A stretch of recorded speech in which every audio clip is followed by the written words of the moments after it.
lugar donde no existe el arriba ni el abajo.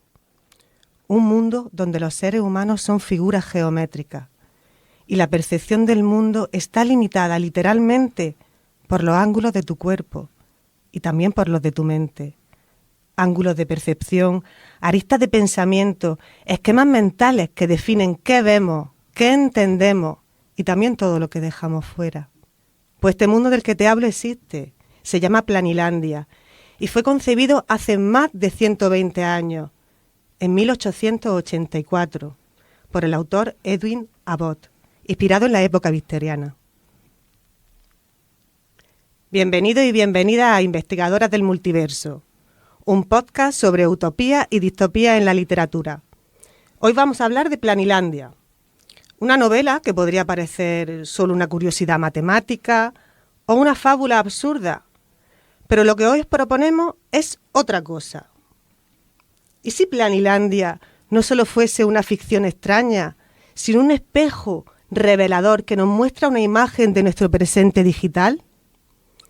Lo más fascinante de este libro no es solo su imaginación matemática, sino todo lo que nos dice sobre nosotros, sobre cómo vemos el mundo, cómo nos relacionamos, cómo nos controlan y sobre todo, cómo reaccionamos cuando algo desafía la realidad que creemos conocer.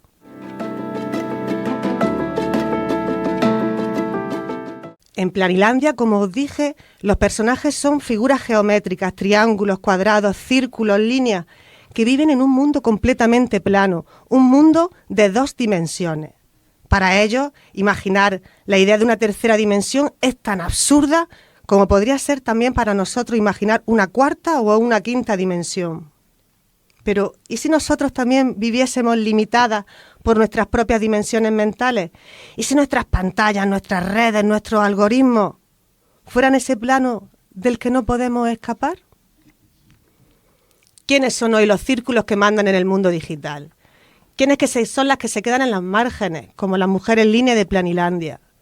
¿Y qué pasa cuando alguien, como el pobre Cuadrado, intenta abrirnos los ojos a una realidad que no cabe en nuestra pantalla? Porque al igual que en Planilandia, nosotros también vivimos condicionados por lo que podemos ver y por todo lo que no queremos ver. Vivimos rodeados de imágenes, pero esas imágenes nos permiten ver la profundidad. Así que abrid la mente, arremangaos las aristas, ajustad vuestros ángulos y acompañadnos en este viaje de 2 dimensiones. Hace una comprensión un poco más profunda de nuestra era digital. Mi nombre es María del Mar y soy alumna del Máster en Comunicación Social de la Universidad de Almería. Y hoy, junto a mis compañeros de clase de la asignatura de Comunicación y Redes Sociales, os hablaremos un poquito de este libro. Así que ahora paso a presentaros a mis compañeros, a las 3 voces que os acompañarán por estas diferentes capas de la historia. Primero os presento a mi compañera Damaris. Buenas, Damaris. Buenas tardes. Yo hablaré de cómo la novedad desafía nuestro mundo conocido y la estructura social de Planilandia. Al lado tenemos a nuestro compañero José Antonio. ¿Qué tal? Muy buenas tardes. Yo hablaré sobre conectados, pero quizá aplanados, la sociedad red. Y finalmente nuestro compañero Manuel. Buenas tardes, soy Manuel y yo hablaré del cuadrado y el descubrimiento de una nueva dimensión. Comenzamos. Esto es Investigadoras del Multiverso, Planilandia. Imagina vivir en un mundo donde eres peligrosa por lo que eres. Una línea recta sin lado, ni espacio para girar. Esta es la realidad de Planilandia, pero también la nuestra. Soy Damaris y vamos a hablar de cómo la forma en la que somos percibidas sigue definiendo los límites de lo que podemos ser. Una mujer línea, invisible, silenciada, vigilada. En Planilandia, las mujeres somos líneas rectas porque esa mujer línea, aunque parezca sacada de una fantasía geométrica imposible, se nos parece demasiado, más de lo que quisiéramos admitir. Hoy quiero hablarte de cómo Planilandia, las redes sociales y la inteligencia artificial se entrelazan, como los lados de una figura, para seguir trazando, limitando y vigilando el cuerpo, la voz y el poder de las mujeres. Quiero hablar del capítulo 5, donde descubrimos que las mujeres no son triángulos, ni cuadrados, ni polígonos, sino líneas rectas, solamente definidas por el peligro que supone si se mueven mal. ya que pueden matar con su extremo afilado. Por eso se las controla y se las limita a un espacio mínimo. No pueden hablar en público sin permiso y por lo tanto se excluyen de cualquier toma de decisión. Son consideradas como seres sin juicio, sin memoria, guiadas únicamente por la emoción y el peligro. Y es que esto no se queda en una novela del siglo XIX, sino que se repite actualmente. Hoy las mujeres ya no somos líneas, pero caminamos por bordes afilados como en las redes sociales. Somos visibles, pero no siempre esto es un sinónimo de libertad. ¿Por qué? ¿Qué pasa cuando una mujer opina? Que somos acosadas. Cuando muestra su cuerpo, somos cosificadas. Cuando denuncia una injusticia, que somos silenciadas por el algoritmo. Pasa como en Planilandia. La norma es hablar siempre de forma apropiada y respetuosa. ¿Que nos expresemos? Sí, pero sin incomodar, desafiar ni molestar. Lo único es que ya no hay círculos que gobiernen, pero sí algoritmos que reproducen, dando lugar a los mismos prejuicios de siempre. Y aquí es donde entra la IA. Parece neutra, parece imparcial, pero no lo es, porque la inteligencia artificial aprende del pasado. Y si ese pasado está lleno de machismo, racismo y desigualdad, eso es lo que aprende, lo que replica y lo que amplifica. Un sistema que nos dice, tú eres una línea, tu lugar es este, tu función está definida. En el capítulo 13, el protagonista, un cuadrado, es encarcelado por descubrir la tercera dimensión, por ver más de lo que se suponía que debía ver. Pero yo me pregunto, ¿y si ese cuadrado hubiera sido una mujer línea? ¿Le hubieran permitido siquiera escuchar a la esfera? ¿Se habría considerado su visión como válida? La historia, la real, la nuestra, está llena de mujeres que vieron más allá, en la ciencia, en el arte, en la política, mujeres que imaginaron otra dimensión posible. Y es que fueron tachadas de brujas, locas, herejes o que simplemente fueron borradas del relato. Y en las redes de hoy eso sigue pasando. La mujer que piensa, que crea, que incomoda, que se sale del molde, sigue siendo castigada, con burla, con censura, con invisibilización o con acoso. Pero quiero cerrar con una imagen diferente. En Planilandia, las mujeres no tienen ángulos, no evolucionan, no ascienden de clase, siempre serán mujeres. Pero aquí, en nuestro mundo, no hay geometría que valga. Las mujeres tenemos voz, pensamiento crítico, historia y futuro. Y aunque los sistemas insistan en reducirnos a líneas, cada red que tejemos, cada palabra que pronunciamos, cada algoritmo que desmontamos, es un paso más hacia otra dimensión. Hola a todos y todas. Gracias por seguir con nosotros en este episodio donde conectamos Planilandia con nuestro mundo hiperconectado. Yo soy José Antonio y ahora me toca hablar sobre algo que usamos a diario, redes sociales e inteligencia artificial. ¿Y saben qué? Planilandia tiene más que ver con eso de lo que parece. En el capítulo 17 del libro, titulado «Cómo la esfera, tras intentarlo en vano con las palabras, recurrió a los hechos», conocemos a un personaje clave, la esfera. La esfera viene de un mundo tridimensional y trata de explicarle al cuadrado que existe algo más allá de su mundo plano. Pero el cuadrado no puede entenderlo, porque toda su vida ha vivido en 2 dimensiones. La esfera representa una nueva perspectiva, un nivel de conocimiento que los habitantes de Planilandia ni imaginaban. Como el cuadrado no logra comprenderlo, solo con palabras la esfera lo eleva literalmente fuera de su mundo. Solo entonces empieza a ver la tercera dimensión. Esto nos hace pensar en nosotros. ¿Vivimos pegados a las redes sociales y usamos la inteligencia artificial sin cuestionarlo mucho? ¿Y si también estamos viviendo solo una parte de la realidad como el cuadrado? Las redes sociales nos muestran una versión filtrada del mundo. Solo vemos lo que los algoritmos creen que nos gustan, lo que nos harán quedarnos más tiempo. Pero lo que no encaja se oculta. En este sentido, los algoritmos son como una esfera digital. Nos observan, nos conocen y toman decisiones por nosotros, aunque no entendamos cómo lo hacen. Es una dimensión invisible que influye en nuestro día a día. Con la inteligencia artificial eso es aún más fuerte. La IA decide qué anuncios ves, qué música suena y qué publicaciones se destacan, a veces e incluso escribe o dibuja por nosotros. Pero hay algo aún más preocupante. Así como en Planilandia, las mujeres eran representadas solo como líneas y no se les daba voz, en nuestras redes sociales también hay personas que son ignoradas o poco visibilizadas. Quienes tienen muchos seguidores, quienes pagan publicidad o quienes coinciden con los patrones del algoritmo son los que dominan las pantallas. Los demás quedan en los márgenes. Y cuando alguien cuestiona este sistema o quiere hablar de otra cosa, muchas veces es ignorado o hasta censurado. Como el Cuadrado, al contar lo que vio fuera de Planilandia, fue tratado como un loco. ¿Estamos viviendo en el mundo real o solo lo que nos permiten ver? ¿Estamos atrapados en una burbuja que nos aísla? Para reflexionar te dejo estas preguntas. ¿Quién decide qué ves cada vez que abres una red social?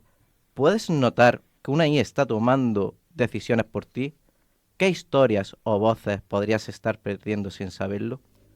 Igual que el Cuadrado fue elevado para ver más allá, también nosotros necesitamos salir del algoritmo. Buscar otras voces, explorar otras fuentes y cuestionar lo que vemos. Solo así podremos descubrir otras dimensiones de la realidad y no quedar atrapados en una versión limitada y plana de lo que pasa en el mundo. Buenas tardes, al habla Manuel. Encantado de estar aquí discutiendo sobre las diferentes dimensiones que nos aporta esta lectura.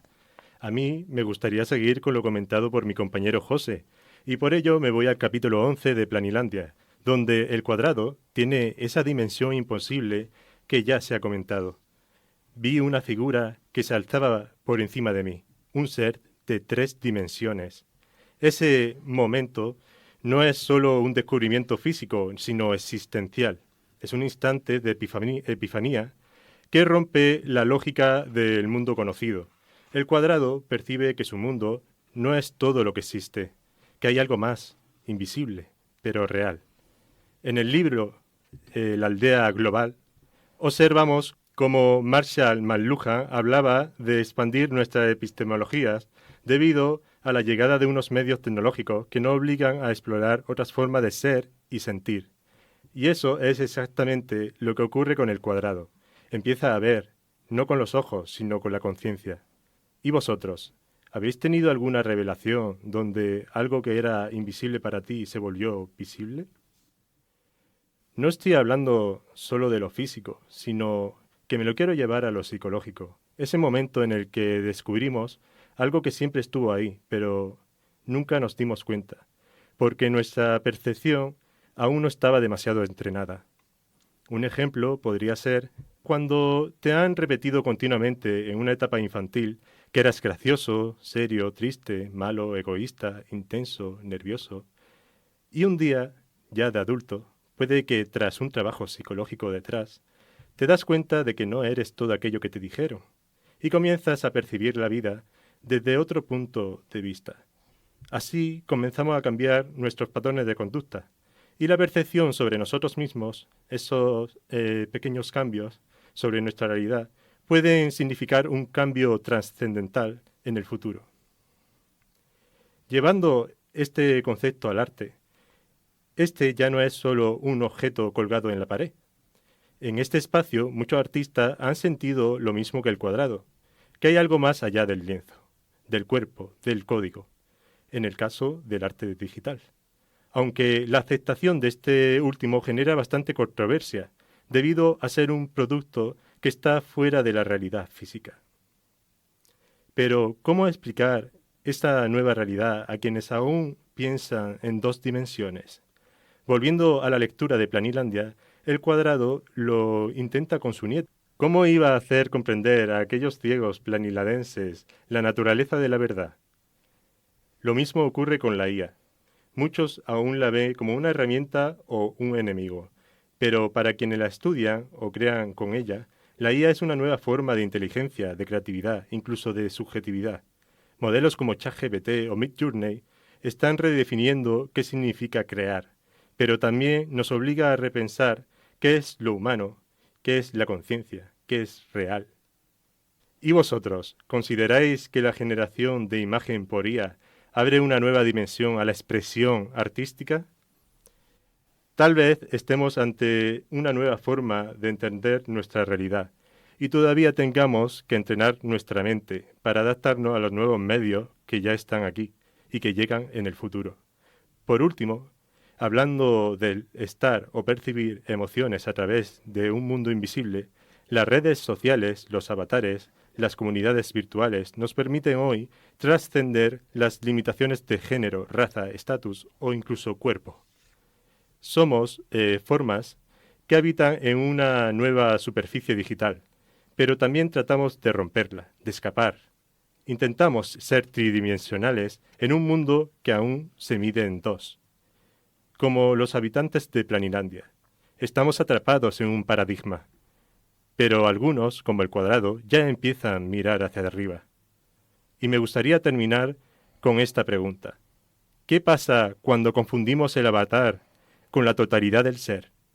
Desde mi punto de vista, ese reducir el yo a una máscara pública puede hacer que busquemos una validación continua y desarrollemos serios problemas psicológicos y tengamos una relación humana menos profunda con la realidad.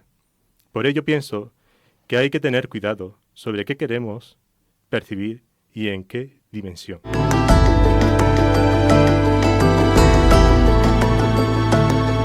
Planilandia parecía un mundo simple, pero como hemos visto, detrás de sus líneas y ángulos se esconden una metáfora muy potente sobre quiénes somos.